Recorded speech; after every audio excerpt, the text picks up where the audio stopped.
Hey, what's up, everybody? We are live and back. It's another episode of Landscaping to the Point with me, your host, Scott. My other host right below me, Josh and JC. What's going on, Josh and JC? How's it going? It's been another week since we've been on. This is another nightly Sunday night episode that we're doing today. So welcome, everybody. If you listen to us, that's great. If you're watching us, that's great. We watch us over on YouTube, over on our Instagram, on my Instagram. So it's a new week. Hopefully you guys had a nice week this week. How's the weather, JC? Yeah, it's been good, man. The weather's been perfect this weekend, and it's starting to feel like summer again. It's kind of like what Josh said last week, fall or whatever. But yeah, it's been good. Weather's been great. I've been enjoying it. That's awesome. It's been dry here. Been nice and sunny. The temperature's been about 80, not too hot. Had some breezy days, but actually it's not been too hot or too cold this week. So it's actually been pretty nice. No rain in sight, and still haven't had no rain for over. I think we're looking at like 26 days as of right now. So we're at 24. Wow. It's just it makes you wonder, is it how's it going to go? How's it going to continue? Are we going to have another dry winter, or is it going to just change and just be all wet snow? It's one of those things. It's like, what will it be? So I mean, I'm all for it because last summer it was all rain, and then this summer started off with all rain. So I'm kind of okay with the fact that we're not getting any for a little while. Yeah, I mean, it's nice when it's not totally soaking wet every day, and you got to go out and do your job, cutting or landscaping, and it's dry. It's nice. I mean, we planted I want to say we did 3 trees the other day and like 70 bushes in a couple hours, and it was actually pretty nice because the ground it's dry. It wasn't muddy or anything, so it kind of went real fast. You got to tell us about your stonework project that you had going on the other week. It's always a stonework project. I always got all kinds of stuff going on, not here, but even at some of the jobs. So we've been doing some stonework. Thanks to Josh for kind of helping me out and throwing me some pointers, when I need them, because it's one of those things. It's always interesting to put down some new stone and get ready for a patio. Our patio is going to be 36 feet wide by 52 long. So it's a pretty big patio. So, I mean, it's probably like probably 30K, Josh, probably 50K. Probably more than that, man. What are you at? What are your dimensions? 50 by 30? 52 by 36. 1,500 square feet. Yeah, probably about like 70, 80 grand. Jeez. Okay. Well, good thing I'm doing it myself. I think the materials is what's going to kill me the most. The good thing is I have some stone on property, so that's kind of helping me out. Got to get some tools to do some of the certain stuff, but other than that, I think it'll be pretty easy once we get going on it. So, it's just the factor of trying to figure out how high we want to go with it at our end height, because we're definitely raising it up from the regular ground level, and we could go pretty much up to 2 foot high. So just depends on how high we want to go with it. And we're going to put a nice wall up front, brick wall up front, and retaining wall, and, make it look good. So today's topic is called Scorched Earth. And what I'm talking about is Scorched Earth is because by us, a lot of the ground is really dry. You'll get a couple yards. Half of our yards are irrigated, so they're nice and green. But the other half they don't care about the water, and they're not going to put tens of $1,000 into water in their yard just to have a green lawn. So, what do you guys do? And I know, JC, you don't do too much mowing anymore, but what do you guys do, or what other services that you can provide to other people when it's totally dry like this? I mean, we have other things that we do, but I'd like to hear what you guys try to do, or what you try to sell to kind of get some extra work to kind of keep moving if you're, only working 10 days, 10 hours a week of mowing wise. Josh, JC. Yeah, I mean, usually around this time of the year, especially this week and last week and whatever, not having all that rain. I was mentioning off air that we still have some of the grass that seems to be coming up now, just because the mornings have been a lot cooler. So you're still getting kind of that recovery growth, Right. from the end of that summer period. But yeah, you're right. I mean, obviously, more rain is gonna have you out there doing more lawns and whatnot. But the funny thing is, with us around here, I know it's kind of soon to be. Well, maybe it's not, but it's a little soon to be talking about like leaf cleanups and stuff like that. But we already have leaves coming down. Not substantial enough, but I mean just enough that you could still, if you were doing it on residential properties, you're still mowing. You got the bagger up. You're still kind of vacuuming up those leaves that have been falling down for now, just to kind of give the lawn a good appearance, because people still want to kind of get their last bit of summer activities done in their house, in the yard, their last end of season barbecues, cookouts, and things like that. Right. So there's always something you could do. You could also, continue to work on those mulch beds, cleaning up edges on the properties as well.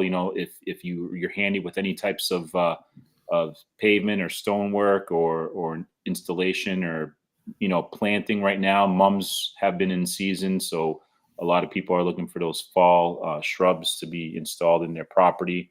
Man, I mean, you can be creative with all that. Even Halloween decorations, right? People are getting into the spirit of Halloween, and if you're in the business of doing Christmas decorations, maybe that's something you might want to consider, something that you could sell to your clients.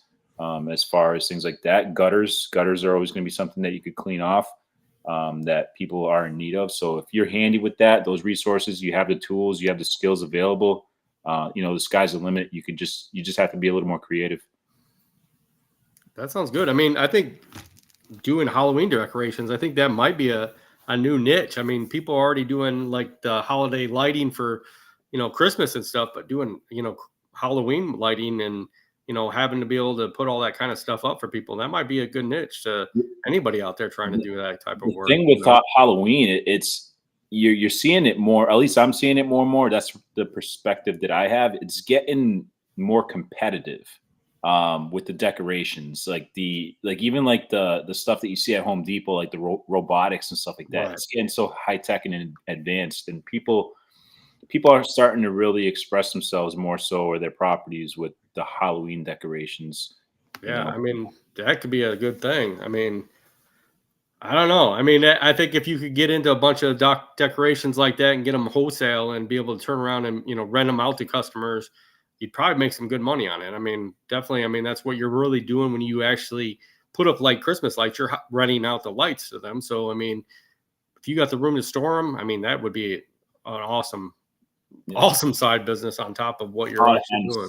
On a side hustle too, I knew some guys that would sell pumpkins, and for the season, and some guys that would sell Christmas trees during Christmas season too, so those are just your straight up hustlers, Right. Heck yeah. Josh, what do you do when it's dry like this in this time of year? I know you probably selling all kinds of stuff and continuously working, but I mean it's got to be kind of hard on you sometimes. Cocaine's making a comeback, so that's one that you can push. Weed, if you started growing it early enough, you get a little bit of money in that. I guess if you have sex appeal, then you can work a corner. When it dries up enough, bro. Yeah, I mean, JC just kind of hit the nail on the head with all that. The only other things I can think of outside there, some, you push the prune in. One thing this time of year I tend to make out on if it's dry is the land clearing. Maybe land extensions, where you're clearing wood lines and bringing the fill and dirt and, extending the backyard. Irrigation systems, obviously, when it's this dry, I don't think a lot of people are investing in sprinklers this time of year. It's not really my niche that I go after. I never thought that. You guys just said that. That's kind of a good business idea to rent Halloween decorations, because like you said, like I was looking at the stuff at Home Depot the other day, and man, fucking expensive. Like some of that stuff's like $300 plus. And for me, I'd probably take a few years, but if you could go in and rent it for $500 for the month or something, that's Right. worth it. And then they come in, they set it up for you, and then take it down. November 1st. So that's a good business idea for someone to actually go after. Yeah, I do like that. $300 for a thing. I mean, you could probably rent it out, what, $50 for, a month, $100 a month, and still make good money. And, do it, a couple years in a row. I mean, you're definitely going to make your money back on it. You make your money back and, them some after, and then you can sell the stuff on Marketplace, for 50% less, and then you're good.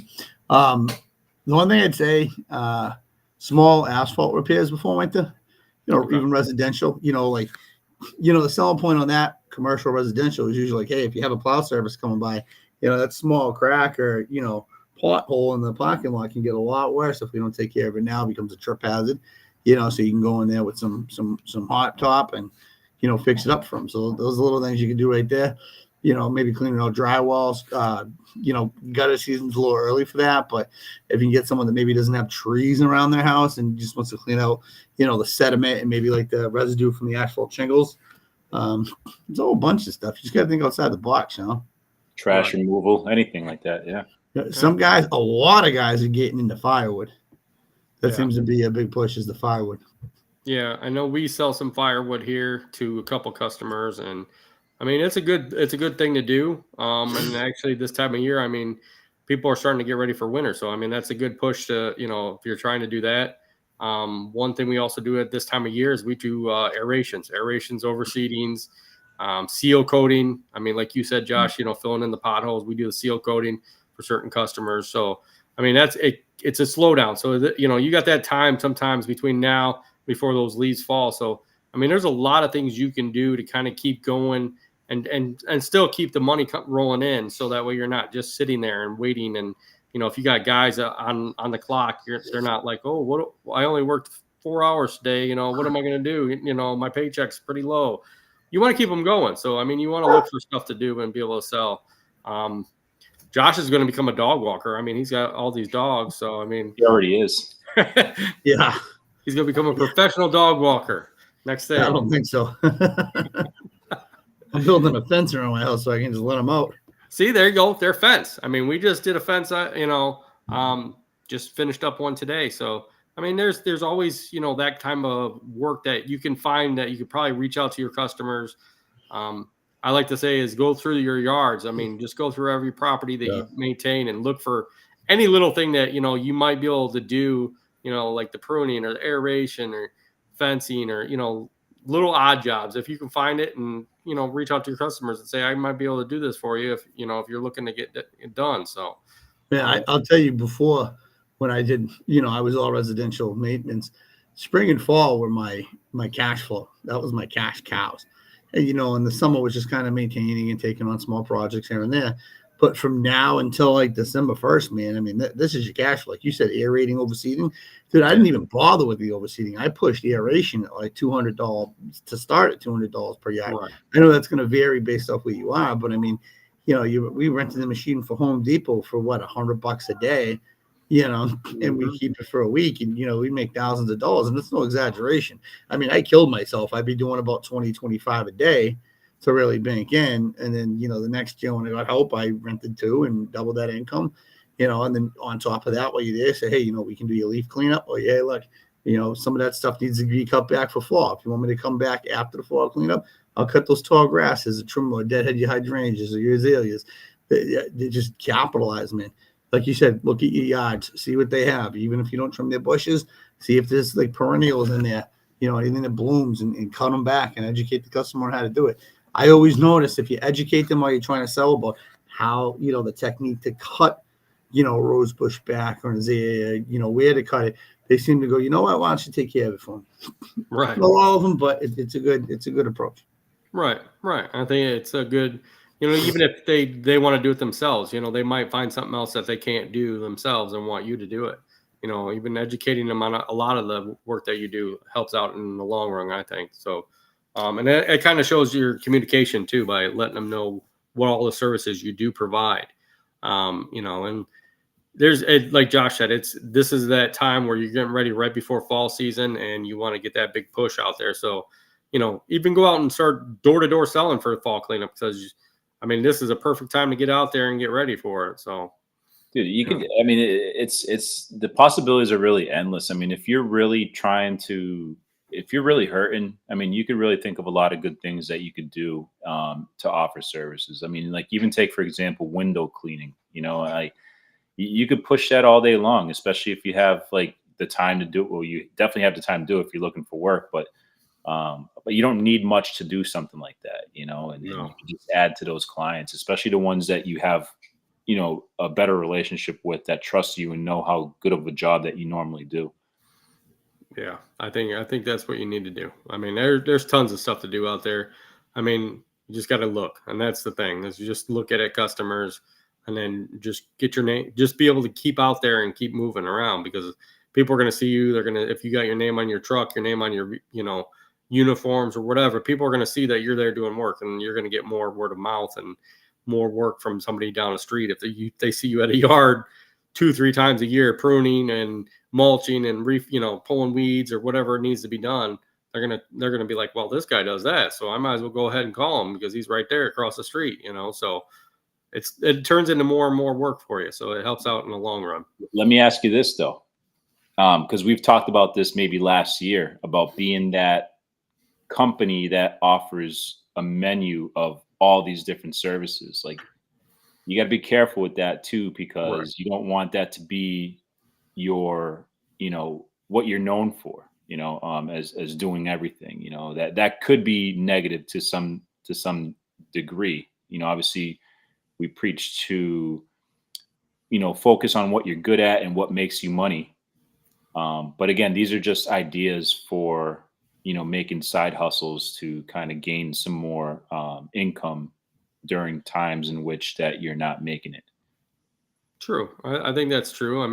Definitely, try to approach your main stuff that you do first, and then go out. If your main stuff is mowing, try to promote, lawn fertilization, if you're licensed and certified, or promote, irrigation repair, or promote, your aerations. Try to keep in that same line. Don't go like, oh, all I do is mowing, but I'm going to tell somebody, hey, I'll take care of your trash. I'll get rid of your debris because I ain't got nothing to do. That might, get you, in a different position to where you don't want to be at, if, you get back to where you're getting heavy rain and you're growing grass all the time and you're like, I got to cut this now. So, you got to kind of elaborate on what you're doing. Kind of keep it.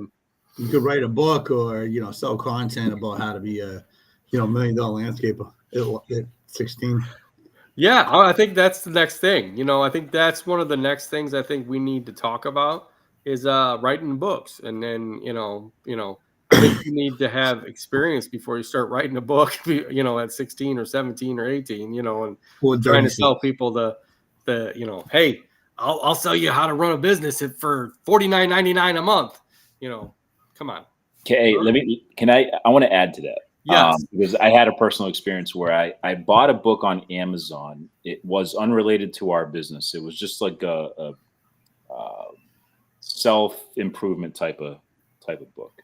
And I bought it because, I guess anybody could write a book nowadays. Like, you could find a website and pretty much have it printed and sell your books. Right. This book that I bought, I could tell because every single chapter was the same freaking thing. It was made through AI. So the person that made this book did not even write this book. Every chapter ended with pretty much the same exact paragraph, kind of word for word. You could tell it was fabricated. You could tell it was not, someone who actually wrote this book. This was AI generated, So I don't know why I kind of brought that up, but like, there are a lot of people out there that are putting out information that don't know a single word, don't know a single thing about it, and making money and scamming people that way. And I'm talking about many different types of people that are doing those types of things from different subject matters. Right.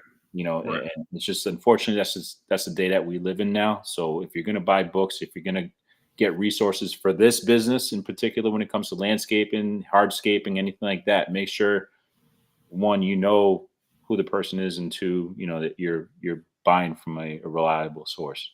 But I know the guy that sells the book for $1 million that says he's got $1 million company. So should I buy it? I can't say anything because I've never read any of those books, so I don't know. I haven't either. I think Josh was supposed to get one in the mail. You know what though? You can read it, but I mean, again, like I tell my kids when they get advice from like friends or like adults, is consider the source. Right. You really have to look at the background of the source. So like you said, Jimson said, you're getting someone that doesn't have the experience or pretends to have experience. How do you know that? Most of the time, if you're putting your business out there, you're trying to sell, you're going to show what you have in the background, right? So we know a lot of these influencers will show what they have. But again, you don't know the privates. You don't know if they live with their parents, if they're getting help from a family member. It's a lot easier to run a successful business when you don't have a mortgage or rent and you don't have that overhead at home. I'm not dogging anybody that does that. But then you look at a guy like Paul Camara. Paul Camara is in his 50s. He's an established company, obviously owns or rents his home. Yeah, the things are there. You see it. You see his equipment. You see his people. You see his team. I'm not very out there on social media, but I'm also not trying to sell advice. I'll tell you what I got to tell you. But that's always been my thing with a lot of these guys is it's like you got to give me a little bit more detail about yourself. I feel like stuff like that has to be personal or personable, where it's like I know a little bit about Jensen. He's selling this. I understand. Maybe he's been semi-successful or successful in his life. He's been successful in his business. I don't mind taking advice from him. And I get it. Sometimes the best advice is from the people that can't execute on their own fucking info. Right. But I mean, you buy whatever you want, but consider the source when you buy it. Okay. Now you said consider the source. So if you've seen somebody trying to sell their advice, they show in their background for, let's say, the last year or two that they had a company, they're running a company, doing real good work or whatever, and they're trying to sell it to you, but you can go back and trace that they've only been in business like 2-3 years. Would you buy their information? No, because I think most companies, if you're adamant and you got the hustle on your second and third year, you're going to make money. That's almost inevitable. Unless you suck and you're fucking lazy and you procrastinate, you're going to make money in your second and third year because you kind of get an idea after the first year of what you want to go after. Here's how I look at it. Paul Jameson, bullshit. Brian's Law Maintenance, I think it was bullshit in the beginning. I wish he would do more like, how to be a marketer. I think he's an expert in putting his name out there and marketing and getting it through. He may be better now, right? Because he's been in it for a while, but I think he was a bullshit artist. What's the other kid with the red hair and the glasses that goes with his wife? Him and his wife for a double team. Spencer.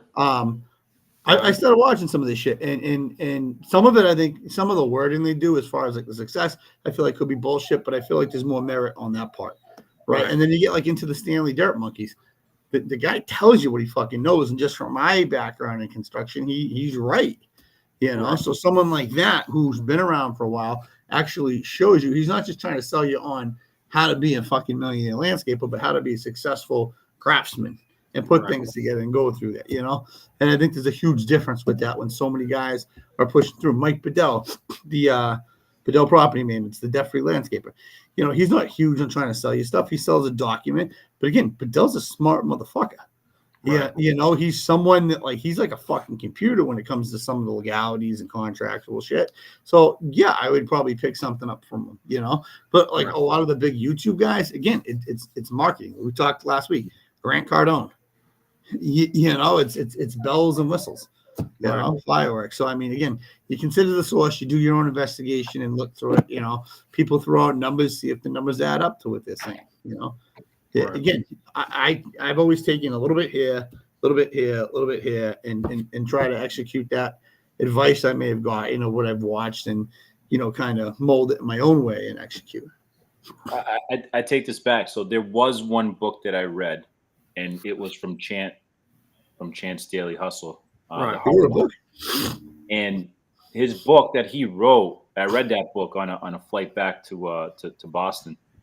I read that book. That book really didn't have anything about him selling. He wasn't trying to sell anything. In fact, at the Equip Expo, he gave those books away for free.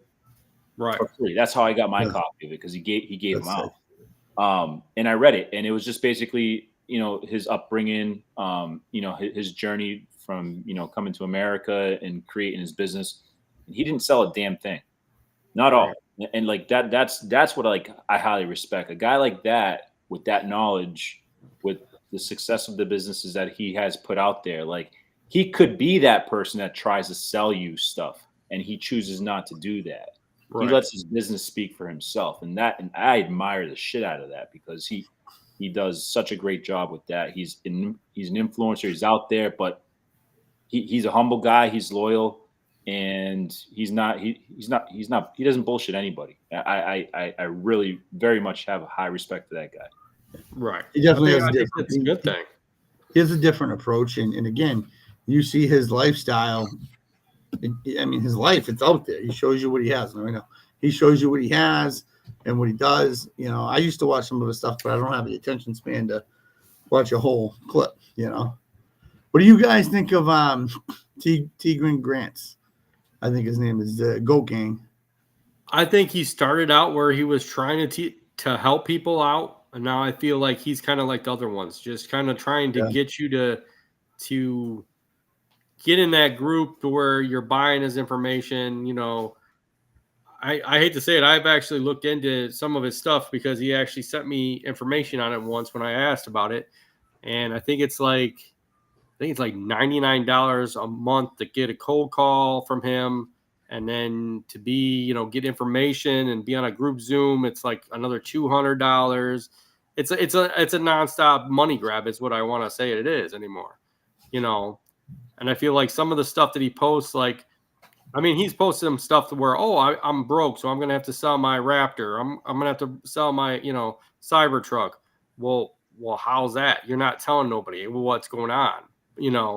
But how are you actually continuously building your company if you're not really telling exactly what's going on? I wish there was someone that we could get on the podcast that has subscribed to some of those services so that they could give us firsthand input as to what they thought the experience was like and what their review of the product was. That's another thing too. Are there reviews available for any of these services that are being sold? Anybody? I feel like you got to sign an NDA on that shit because you spend so much money and it's a big risk. I think so. I think you don't. I feel like they're want your money. I don't know if they are even pushing for the NDA. Look, most of this shit might be true what he's saying. Look at the demographic that he goes after when he watches videos. Those kids are like 17 and 25. Right? Those kids are looking at guidance.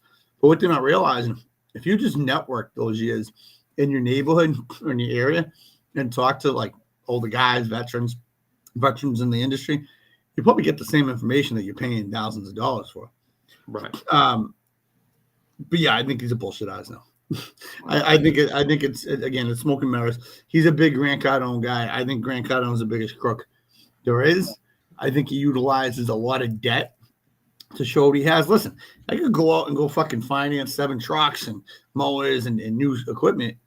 I don't own shit. I still got to make that note. And that's the problem. People see the bells and whistles and what you're doing. And again, consider the source.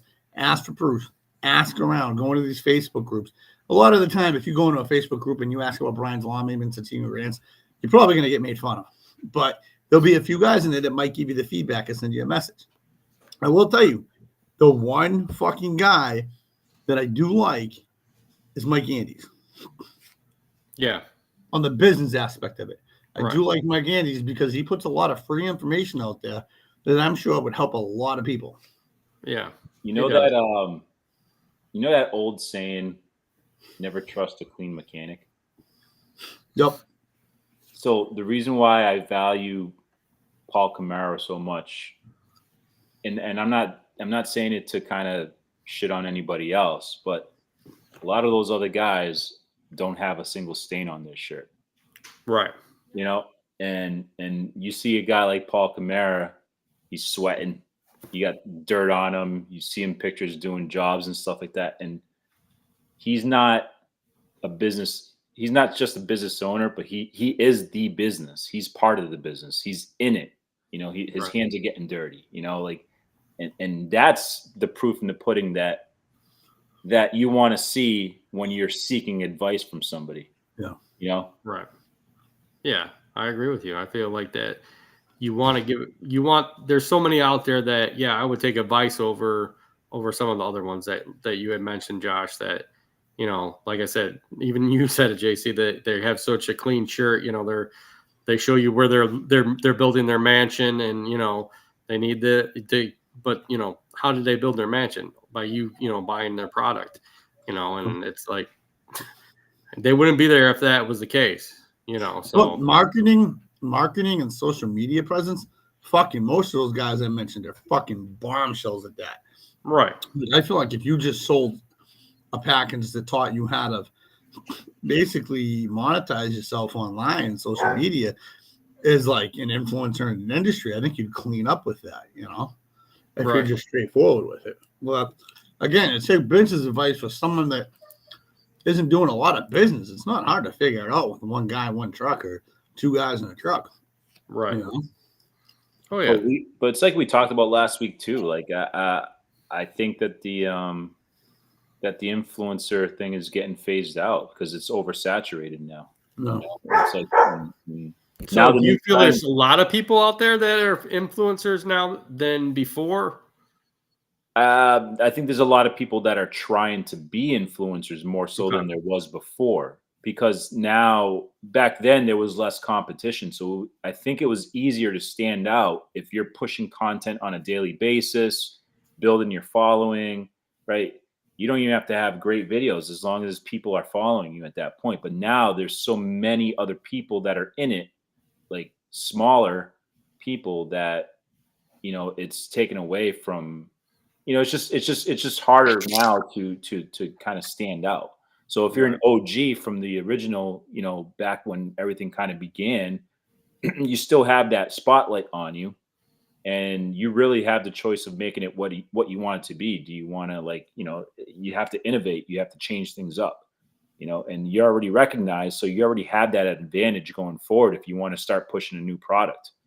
But for somebody coming into the game now, it's a little harder because there's so many people now that all you need is a camera. All you need is, record something, and it's easier out there, Right. It's like in the movies, you're some of them older movie actors that, are been out of the movies for years, and now you're trying to get back in or try to re-up yourself to kind of keep out there to, because all these newer influencers or actors are coming into the area. So yeah, you got to separate yourself from the increase of people coming into it now. Right. I mean, the one thing I see, a lot of these influencers, they all have the same thing. They're all doing the same thing. They're all promoting the same thing. And I feel like that's kind of hard, as an influencer, to be out there and try to keep promoting different companies. But when you're all promoting the same one, because that one company wants, to buy their mower because they want to be the top mower sales in the United States. What, how's that affecting everybody else? It's really your decision on what to buy, and it's what your dealer has. And I think, sometimes I feel like going to Equip, you're going to be able to find out what you really want to buy yourself, instead of, listening to Brian or Chance or anybody else that's going to say, hey, use this mower because I tell you it's going to work best for you. It might not, like Chan will give you the real upfront. He's ran Bobcat, and he'll tell you yes or no on Bobcat. You know what I'm saying? He did promote Bobcat for a while there, but I tell you what, he would tell you yes and no if you had a problem with Bobcat. And said, but I tell you, I disagree with that, because I don't think he would, because I do think that there's a revenue stream from there. Why would he shit on his own revenue stream? But I don't think he's not doing it no more. So that's where it's like, I don't think that he's in that with Bobcat. So I would feel like he would be like, hey, this is what the bad is. This is what the good is. Yeah, but doesn't that kind of tarnish his reputation if now he's saying, oh yeah, they suck? You know what I mean? And it goes back, and, rumor mill goes around that Chant trashed on one of his fucking partners, or his, whatever you would call it, partnerships. I feel like I'd rather find Joe Schmo, with maybe like 800 followers, who has a couple of Gravely mowers or Bobcat mowers, and say, dude, how are those working out? I've reached out to people on skid steers, and, I talked to you guys about mowers and a few guys about mowers. to try to get the idea. I looked at people that ran them, not people that were like, you know, you get you guys that are like brand specific that do try to like, oh yeah, dude, this one's great because they're trying to be a spokesperson or whatever, an ambassador Right. for that program. It's like, come on. Yeah, I'm pretty certain though that Chant was using Bobcat before he had any deal with them. You know? I think Yeah, so. what I'm saying is like it's still some sort of revenue stream for him. Yeah, You know, at that point. And again, credibility goes away when all of a sudden it's like if Brian's lawn maintenance went back and I don't know what the fuck he pushes, you know what I mean? If he went back and said, hey, you know, fucking Red Max sucks ass now, but it's like you were pushing it for fucking 5 years that it was the greatest blower. You know, all of a sudden, so why should I fucking trust you that, you know, Echo Weed Whackers on shit? Right. Yeah, that's one of those things. But see, he was part of the UAG, you know, and you don't see anything he doesn't have hardly any echo he runs. So is it one of those things where you just phase it out and say this is better? You know, But that's what I mean. I think a lot of those guys, it's revenue streams, and you don't necessarily want to shit directly on, you know, maybe a past partnership because you never look at Jason Ambrose. He circled back to try to get his name. He was in the UAG this year, and he circled back to try to make a name for himself, and it didn't work out. So of course he's going to go back and use the Echo. Maybe he didn't use Echo for a while. You know, so you got to be careful with some of these dudes. And again, I'm not trying to attack Chance integrity or nothing. I'm speaking kind of in a generalization between all of them, where I do feel like if you circle back and it's a credibility thing, you lose your credibility on future endeavors. You know, right? I get what you're saying. Why do you think no one approaches me to fucking pitch fucking product? Like, fuck this shit. It's all right. It's all right, JC and Josh. It's fine. Nobody does. Nobody approaches me either, so don't worry. So Mr. Cujo over here, I don't know about that. Whatever. I've just been with them for a long time. I've been friends. He's had their product before they even reached out to me. Yeah. I wasn't one of the influencers, okay? Let's just say that. And I'm still not an influencer for them, okay? I just, you know, like their product and they sponsor the show. And I appreciate that. So, so do you feel like all those OGs, I know you had said that they're starting to phase out. Do you feel that in the next couple of years they'll be totally phased out from all these younger? Yeah, man. It's like major league sports. You know, you get your players and then they retire and new guys come up, you know. And obviously the generation there's always a young generation entering this field for the very first time.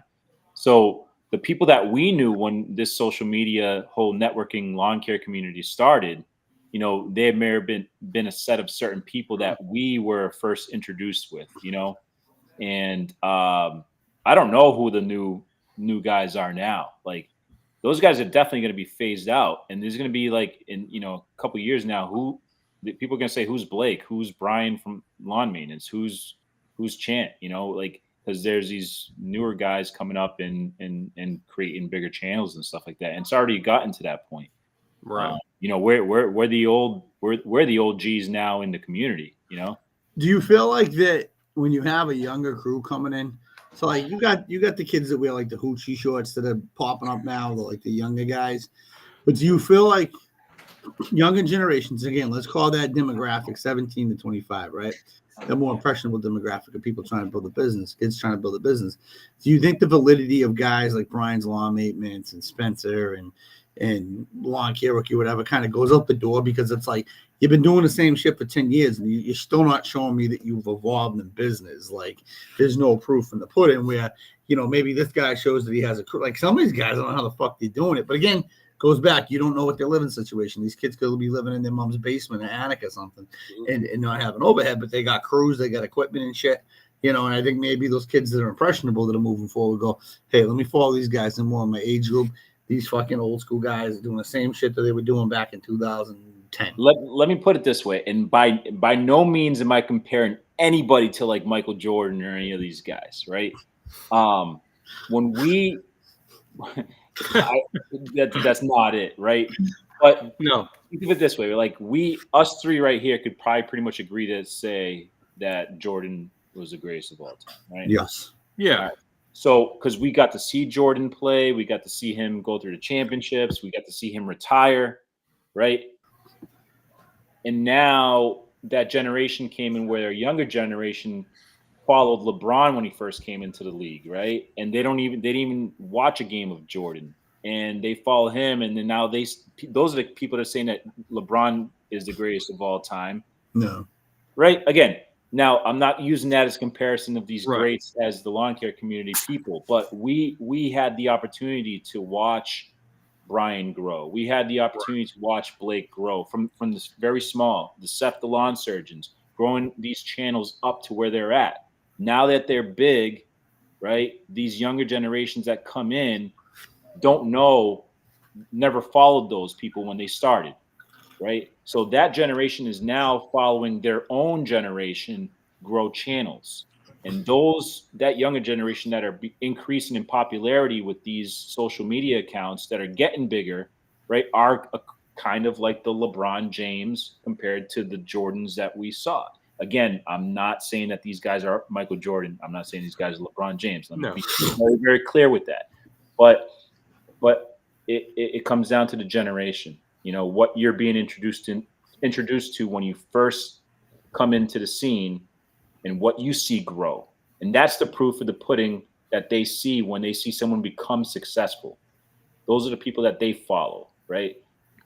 It's kind of like we think, like LL Cool J and all these old rappers, man, those are the greats. Rakim, Eric B.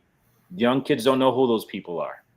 And they're not going to know who Brian is. They're not going to know who Paul Jameson is. They're not going to know who Chant is, because they're following their own. Right. And that's the way I would compare it. Yeah, I think it's going to be a big change. I feel like there is some of the newer influencers that are coming out, and I feel like they're going to start making a big difference here in the next, couple of years, especially at Equip. I can't wait to see at Equip this year the difference in, the people that are following who, and like you said, we follow certain people that are like our age group, and they follow, the next age group follows them. So be interesting to see how many more influencers are out there and how many start to grow and phase out the other ones, the old ones. Let me add a little bit to that too, that I was saying, right? So now, because of those new generation people that are starting their channels becoming more successful, you have the OGs trying to reinvent themselves to be still relevant into the game. And I'm not saying that they're not relevant, but they have to adapt. They have to change. That's why you have your Brett Favres that never wanted to retire football, because they want to still be a part of it. Right. Or you have these rappers that are doing house shows, doing concerts at like small venues because they still need to generate that income, that money, because they're not relevant. They can't sell out stadiums anymore, Right. like they used to. So again, it's like, if you're in that game for so long, and the more new generation are entering it, the more you're being forgotten, and you're only being remembered by those that are in your same generational group. And then that's why you start selling books. That's why you start selling plans. That's why you sell different things like that, because you have to stay relevant. At some point, you're going to run out of ideas. Yeah. There's I wanna put one more name out there. I don't remember his handle, but I think he's from Georgia. He's a kid that wears like a lime green hat with a lime green sleeve. He's kind of out there. He's funny. He throws a little bit of knowledge. He's got sponsorships. I'm not really helping my description here, I don't think. In Georgia? I think he's in one of those hillbilly areas. This is a lot of area. I thought Wisconsin was a hillbilly area. You saying like a lime green? Lime green hat, kind of beard. He was a real big dude and then lost a shit ton of weight. Oh, grow it, we mow it. Yeah, grow it, we mow it. I actually like that dude, and I don't follow him, but he pops up on my Instagram algorithm, my Instagram feed, and I actually like the shit he puts out because he's not pushing it on you. I feel like he's giving you his firsthand experience, and he's not selling you on it. He's just telling you, listen, this is what I did. This is what works. This is the equipment that works. This doesn't, Right. I mean, he actually was pushed by a couple companies and to promote their products, and he kind of said, no, we're not going to do that. I'm not going to promote somebody's products that, I don't really use, and I'm not going to use, I only use certain things. So I think that's a plus in my book, like he's only using what he normally uses and what he likes to use, so And he's taking a page out of the Andy Frisella book. Yeah. Won't take on any sponsorships or nothing. Right. And actually, he's been banned from Equip too. So Why? Brian got him somehow banned from Equip. For what? Yeah. There's a For big what, thing though? about that. What? For what? Stuff he said about Brian or something. I don't know. And somehow he got banned from Equip. Yo, why don't we reach out to him, have him come on? Let's talk about that. And his whole venture and his experience and all that crap. He's supposed to have some big rally at Equip outside of Equip. So it's going to be very interesting to see what's going on at that time. Jensen, you know the guy I'm talking about? No. Look up Grow It, We Mow It on Instagram. You'll see him, and then you'll see there's a lot there. Like he posts a lot. He posts, I'd say, probably like 3 or 4 times a day. So yeah, he's got some good knowledge, like Josh said. He does is it you grow it, I'll mow it? Grow it, we mow it. Is what it is. You grow it, I'll mow it. Yeah, you know what? I don't think he's big on Instagram. Or maybe YouTube. He's big on Instagram. No, that's not him. You're gonna make me have to that guy. So I just went on his Grow It, We Mow It. So his yeah, you probably can't focus in on that. But his YouTube, the guy has 35,000 followers, 457 videos, and you know he doesn't spit. I feel he doesn't spit. Right here he is, JC. I don't know if you can see that. Yeah, I don't have him followed. I'm gonna text you the. Right there it is. If anybody's looking, that's it. Yeah. So I feel that Daft Dude doesn't spit a lot of bullshit. He would be interesting to try to have on the show and kind of peek at like his journey. I'm curious what happened to GIE and how he got fucking banned from it. You know. Well, you have to look because I think he has something he talks about it in one of his posts. So. But yeah, not to keep going on him, but I do like the guy's stuff. I don't follow him, but he pops up quite a bit on my feed, and I do like what he spits, and I can appreciate that. Yeah. All right, sounds good. That's what we got. We now know somebody. Well, I just subscribed to him on YouTube, so shout out to Grow It, We Mow It. Nice. All right, so definitely shout out to him. Thank you guys. So. JC, are you gonna come to Equip? Man, I was so strong on saying I was, man. And now with everything going on, you're like, no. Yeah, I mean, I want to. Right. Now I'm starting to sound like Josh. I want Josh to. can't go. He's got 2 dogs. He's got to take his dog with him. He got an extra cat now in his house. Yeah, so. and a cat. Yeah, he's got. You know, I think I fucked myself with all this. To be honest with you, with a lot of the traveling and shit, I didn't realize that until a couple days ago. Yeah, if I could get a pretty decent deal, I might be there. You know what? I'm gonna leave it a mystery. That would be good. Yeah, leave it a mystery.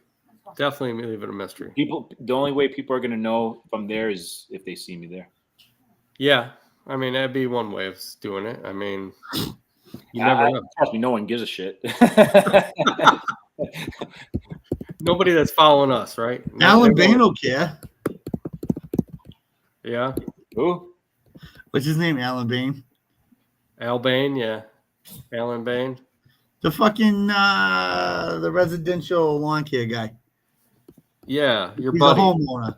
He's your buddy from the fertilizer company. That's friends with. Alan Hain. Alan Hain shows you how much I know. Yeah. All right, yeah. I was like, who? Pew pew. Hey, what are you doing? Oh, well, this was a great podcast, guys. I want to thank everybody that's watching, everybody that's listening. Continue to watch it on YouTube. If you missed something, you can go back to YouTube, watch it, or you can listen to us on Spotify or wherever else you listen to it. But we'll be back next week. Probably be another night show, right? He's got all these dogs. Look at where did that dog come? Whose dog is that? That's his. That's my new one. He keeps buying dogs, dude. Yeah, that's what he was talking about. I got a bully. You had a new cat. You got a My cat daughter too? got a cat that she has in college. Yeah, I got he keeps getting that one. I dogs, get dude. that from the Boston Animal Rescue League. Yeah, he's gonna get another one too in a couple weeks. No, It's I'm gonna- done. I'm fucking What's done. that one's name? You say that. That's what you said last time, and it's been like 6 months. No, I'm done. What are your dogs' names? Both of them. Jinx, and that one's Marge. Marge. So her name was Marge when we adopted her, and they said she knew her name. But it's kind of like a backstory. She's like, she came in, and I think she was a breed dog. Because when we got her, like belly was sagging and some other stuff was like hanging out. And when she walks around, she breathes real heavy because she's a bully. So she reminds me of like a chain smoker. Like, hey, Patricia, get me my Virginia Slims out of the back, will ya? My goddamn tits are killing me. They're rubbing the floor and blah blah blah blah blah. Because she had the nipples that were like rubbing against the floor. So it was like we were like, we're keeping that name because like either Bertha or Marge fit this fucking dog perfect. But That's awesome. we thought we were getting a small dog and we were gonna be able to fucking manage it. This dog has so much motherfucking energy, dude. Holy shit. Holy All shit. over the place. You guys have seen Jinx. Jensen has Right. seen Jinx, I think, in person. And he's easy compared to her. Wow. They say you keep getting more, the worse they get sometimes. Hey, Josh, you should write a book about pets. It should be a pet whisperer. You should. I mean, I think when you get them you rescue them, they kind of are all over the place. That's what I mean, she's like, they say she's 2 or 3, but we'll find out. I got to bring her to my own vet and see. So. Interesting. Well, anything else you guys got to throw out there? Good. I think that's it, man. All right. Well, if not, we'll save it for next week. You never know. We'll have a great episode next week too. So What do you do? You want to get on here too? definitely check us out next week. Keep listening to us. Thank you.